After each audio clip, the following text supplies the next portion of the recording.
Now, it is tough times ahead for Kenyans as government proposes new taxes on goods and services in a bid to raise additional billions to finance the 2024-2025 budget. Now, if approved, the new tax measures will see small business owners, bank customers, telco users and farmers pay more taxes and penalties. Our tea lovers will also have to dig deeper into their pockets for their cup of tea, as the cost of tea packaging goes up by 16%. Now, a special sitting of Parliament has been convened Monday to expedite the publication of the finance bill, even as the relevant committees promised to ensure public opinion is factored in the proposals. We can now broadcast with our very own Ayub Abdir Kadir. Set for tabling during a special sitting of the National Assembly. The chairperson of the Departmental Committee on Finance and National Planning that came under sharp focus during a similar period last year braces for another public scrutiny over the proposals contained in the Finance Bill 2024.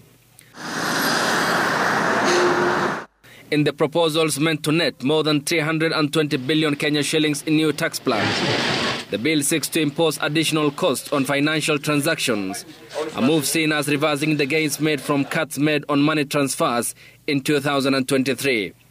In the bill, banking services will also cost more, as all banking services will cease being exempt.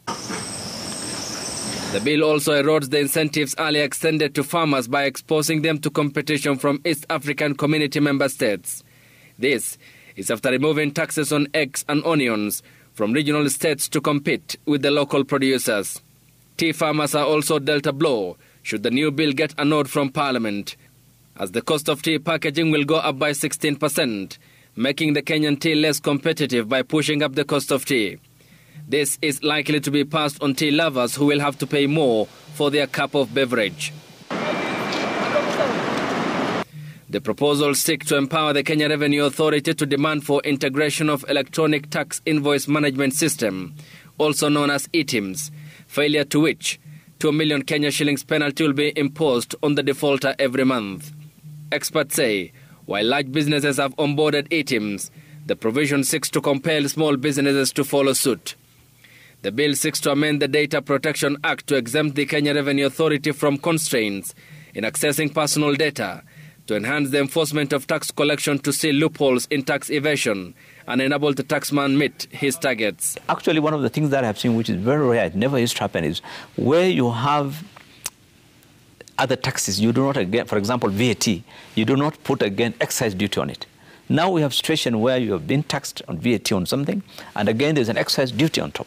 It's like looking for any way in which you tax. So it's going to put a lot of pressure on the people who are paying taxes. While the proposals will be subjected to public participation to onboard input from the public, the lion's share of the submissions that were made by members of the public last year before the Kuria Kimani-led committee were not considered. So yale yote tumeona ni proposal. I want to assure the Kenyan people in the entire process of making the finance bill to become a finance act, all Kenyans' voices will be heard. And I want to assure the Kenyan people this government is not hell-bent on overtaxing Kenyans. Parliament will on Monday be asked to reduce the bill's publication period from 7 to 4 days in order to expedite the process of passing the proposed tax measures into law. Ayub Abdikadir, Citizen TV.